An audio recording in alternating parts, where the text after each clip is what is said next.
Galera, dei uma parada no Uber aqui rapidinho, tô num hotel, só para explicar uma coisa para vocês, né? No início da timeline eu deixei bem claro ali nos programas, falando que o Lula não iria dar conta, né, da pancadaria que ia vir para cima do Moraes. E não deu. Nós falamos isso desde o início, comentamos isso com todo mundo. Aí eu fiz uma thread aqui, que teve uns analfabetos que falaram que o Linux é lento, os caras não conseguiram ler o texto direito.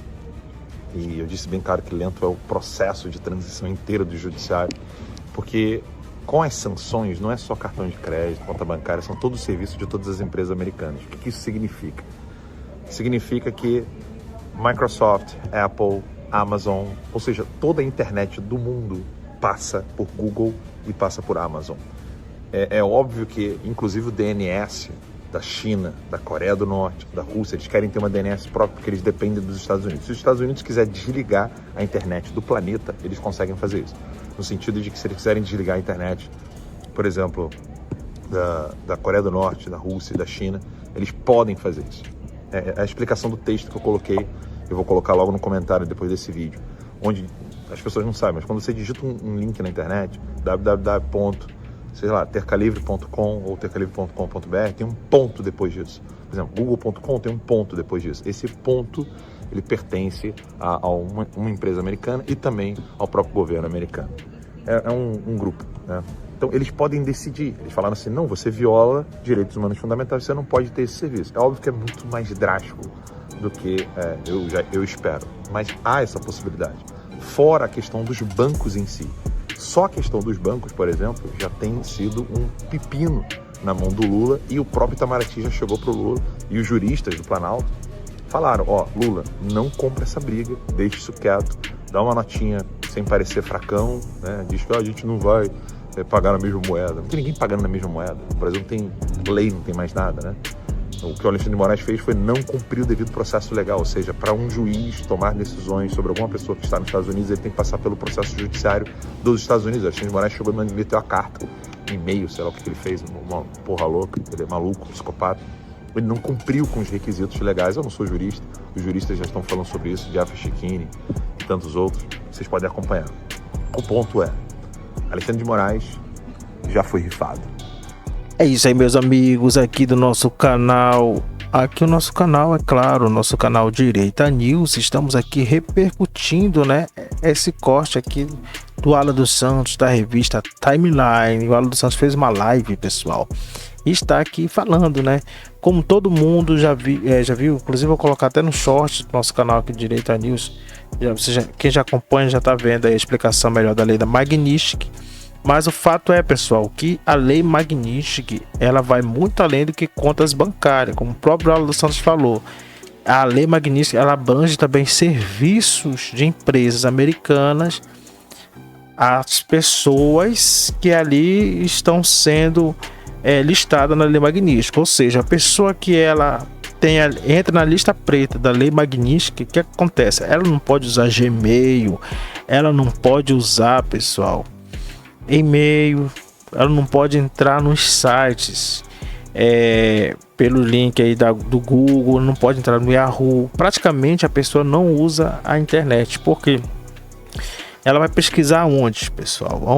Qual o site que ela vai pesquisar? Se todas os grandes servidores, como o próprio Alan falou, a Amazon e o Google, outros servidores estão localizados nos Estados Unidos. Os grandes serviços de pesquisas são americanos. O Windows que você usa na sua casa, o seu sistema operacional é um sistema operacional americano.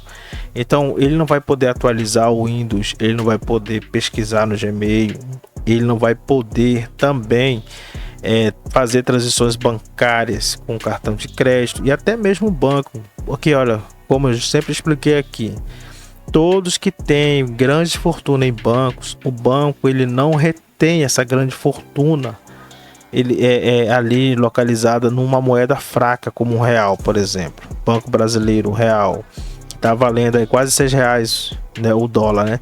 Então o banco ele vai transformar a sua moeda, praticamente 80% ou 90% de toda a renda ali, vai transformar tudo em dólar. Até porque ouro é difícil o banco ter ouro, petróleo também.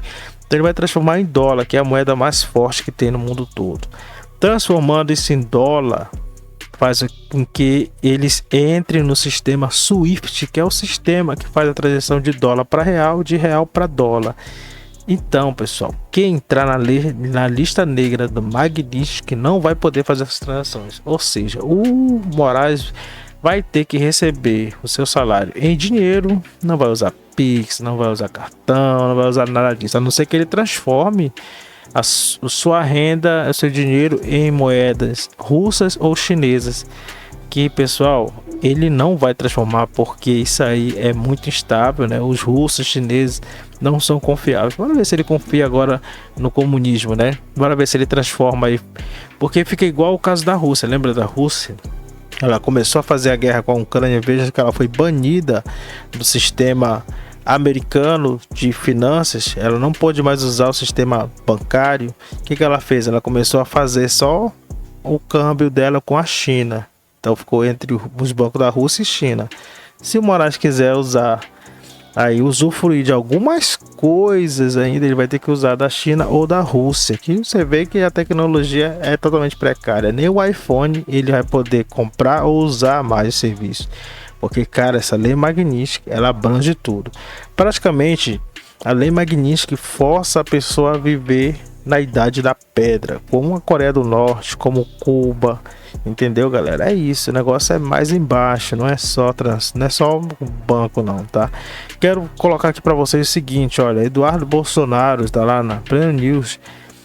Ele gravou o vídeo falando sobre reconciliação, pede resgate do orgulho nacional. Em vídeo, o deputado licenciado Eduardo Bolsonaro defendeu o resgate do orgulho nacional e a reconciliação dos brasileiros em um vídeo publicado neste domingo nas redes sociais. Ele falou sobre o atual momento do país, que segundo ele vive uma fratura social profunda. Estamos diante de um momento delicado na nossa história. O Brasil vive uma fratura social, um sentimento de desconfiança, cansaço e descrença. Há um desalento que se espalha pelo nosso povo de que nada dá certo, que tudo no Brasil é sinônimo de fracasso. É verdade isso. Mas eu digo que essa não é verdade, não é vocação do nosso país. Temos que mudar isso, né? Mas isso é verdade, tá? Temos que mudar isso, mas isso é verdade. Por isso que tem que mudar. Se não fosse a verdade, não teria que mudar, né? É verdade? Vamos lá, né? Vamos lá, o que mais aqui? A gente não pode continuar aquele sentimento derrotista, isso é verdade, com aquela síndrome de vira-lata que acaba por nos fazer odiar a nossa própria história. O Brasil não nasceu ontem, ele é fruto de erro, de acerto, de momentos ruins, mas também de glórias. E é preciso maturidade para reconhecer que mesmo em momentos difíceis houve grandeza, disse Eduardo Bolsonaro.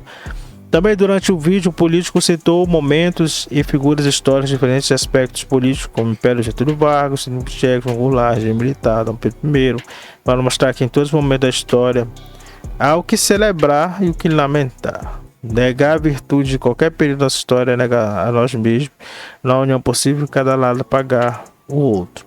O Brasil precisa de reconciliação, não de ressentimento. Não me apresento como candidato, mas como alguém disposto a ajudar o país a se encontrar, levantar a cabeça e acreditar em si mesmo. Afinal, Eduardo Bolsonaro também deixou a mensagem. Esse é o espírito que a gente precisa reencontrar, da grandeza acima das vaidades, da unidade, rancores, enfim, caminhar na direção do reencontro. O Eduardo Bolsonaro é um possível candidato a presidente da República. Estejam cientes disso, tá, pessoal? Com esse aperto da Magnitsky, da cassação do vice de Moraes, ele vai fazer de tudo para que Bolsonaro continue inelegível. E isso abre um espaço, pessoal, para quem? Para o Eduardo Bolsonaro. Isso, o Eduardo Bolsonaro ele pode entrar e assumir aí o lugar do pai dele, claro, com apoio do próprio Jair Bolsonaro. O que você acha? Eu acho que o Bolsonaro está fazendo um grande trabalho, viu? E foi por causa dele que os americanos começaram a olhar para o Brasil, porque até então, antes do Eduardo Bolsonaro, as pessoas lá, os americanos, os governantes europeus e americanos se baseavam apenas nas grandes mídias do Brasil e que elas mostravam que o Brasil estava tudo bem e vivia numa plena democracia.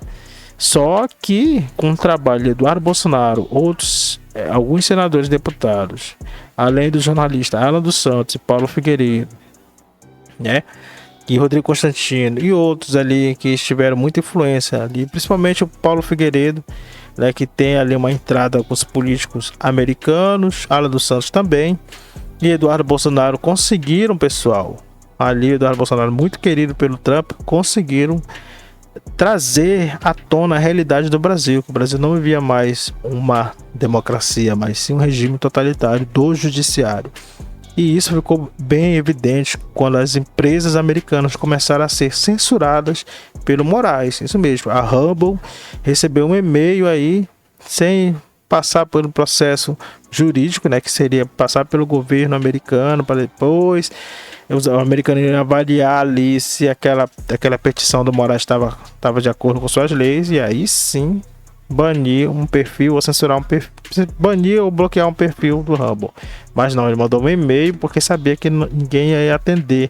O que ele estava pedindo era que bloqueasse o Alan dos Santos, banisse o Alan dos Santos da rede Rumble. E isso foi um absurdo, porque não existe crime de opinião, a não ser no Brasil. No Brasil existe o crime de opinião, né? Enquanto tiver Moraes aí, para Moraes existe crime de opinião, né? Mas não existe crime de opinião, tá, pessoal? No mundo comum, no mundo normal, onde os direitos são obedecidos, não existe crime de opinião. Então, pessoal, é isso aí. O Moraes também tentou mandar prender aí uma cidadã americana, que era uma brasileira, mas ela tinha cidadania americana, e acabou se dando mal. Então, vamos que vamos. Pegue sua pipoca e só assistir a semana aí que tem muito mais. Um abraço e até o próximo vídeo.